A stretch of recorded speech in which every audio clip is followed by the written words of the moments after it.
Magandang oras mga ka-art lover. Tayo'y makichismis muna ngayon. Ivana Alawi, buntis daw. Aba, nabalitaan ko nung nakarang taon ay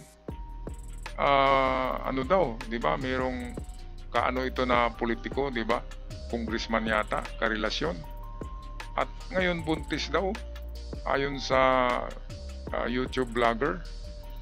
Well, ako'y nagka-interest na pindutin yung video at ito yung lumabas. Panoorin nyo to.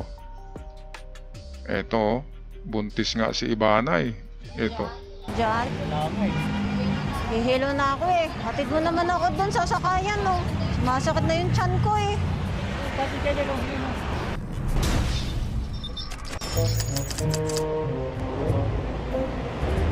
Kabate ka, bakit naglalakad to si Ivana? Mayroong sasakyan to eh. Baka ano na naman ito, mga pranks niya, di ba? Patuloy lang tayo atin panoorin. Magkano yan kaya? Pagpito, hindi. Pagtatlo sa Eh, paano kung 5 piso lang? dalawa. Baka naman pwede mo lang gawin 5. Gugutom ako. 5. Lima, dalawa. Tatlo sa libre ka na, sir. Libre mo ako? Sir? Bakit? Ilan sa akin? Yan? Libre mo ako? Salamat. Dali lang. Usap tayo. Hindi, sandali. Sandali. Kuya. Vlogger po ako. Ayun. So, prank nga ito. O, ayan, pero malakit yan niya eh. Mukhang ano lang to pala, prank. Na-prank tayo ni Ivana Alawi. So, ito, panoorin natin kung anong ibibigay niya dito sa rider. Bagay, hindi nga. Bibigla na ako nilibre ng fishball. Nag-abot ng 20. Awal mo. Tawa ka sa akin? Nakabahan tuloy ako. Bakit? May kilala ka bang buntis? Misis ko. Misis mo? Siyempre, dumaan yung misis ko pagbubuntis. So, nakarelate ka. Anong pangalan mo? Darwin po. Anong in-expect mong kapalit nun? Wala po. Wala akong malusunod ko. Mangi-scam pa.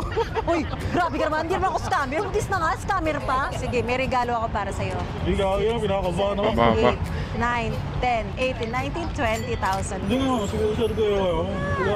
Thank you po. Marami po Ano sa mga gagastos yan? Dapat sa asawa mo. Ito pambabayad sa utang to, ma'am. May utang ka, tapos namimigay ka pa ng pera. Maliit lang naman po na bagay yun eh. Ay, Thank Merry you po, ma'am. Christmas. Thank you po. Think positive lagi. Dasal sa Diyos. Siyempre, kailangan naman sa Okay, so prank videos pala ni Ivana Alawi.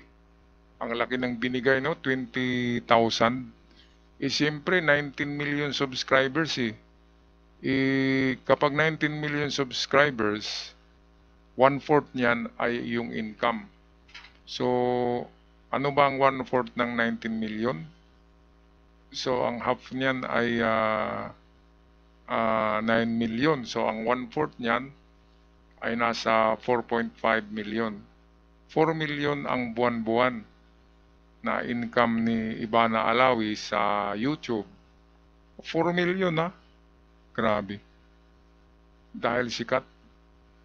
Kaya, yung isang video lang na ginawa niya, ngayon, nagpalabas siya ng nasa 50,000 pesos sa isang video lang. Yung kukunti lang yan sa 4 million na kinikita niya sa isang buwan. So yung kanyang mga pinamimigay dahil doon, marami ang nanonood sa video at marami ang nag-subscribe, nag-like sa kanya. Kahit ako, kung ako ang aabot ng 1 million lang subscribers, ay pupunta ako sa mga kabundukan, maghanap ako ng mga mahihirap na tao doon. At bibigyan ko ng hindi pala bibigyan. Ako ang magpatayo ng medyo magandang mga bahay, di ba? Yung talagang mahirap doon sa bundok. Kung ako ang magkaroon ng 1 million subscribers, ibahin ko na ang content ko. Ang content ko ay mamimigay ako sa daan, kung sino man yun ng mga naghihirap, sa mga sityo, sa mga barangay. Yan ang puntahan ko, mga mangingisda na walang bangka. Kapag aabot ng 1 million subscribers, or mahigit, Kasi dapat ganun yun eh. Tatanggap ka sa YouTube and then may mimigay ka rin. Eh sa akin, itong Art Lover Millennials, sabihin ko sa inyo, $11 lang ang kita nito. $11 a month. So 11 times 50 ay nasa 600 lang pesos ang income nitong Art Lover Millennials. Mga ka-TH, kaya tulungan nyo na medyo lalago ito, mga ka-Golden Boy, mga ka-Art Lover. Para kapag sakaling lalago ito, ay marami tayong matulungan. Makapunta tayo ng mga liblib na mga lugar, makapagbigay tayo ng ayuda kung tayo'y aabot ng 1 million subscribers. Harinawa.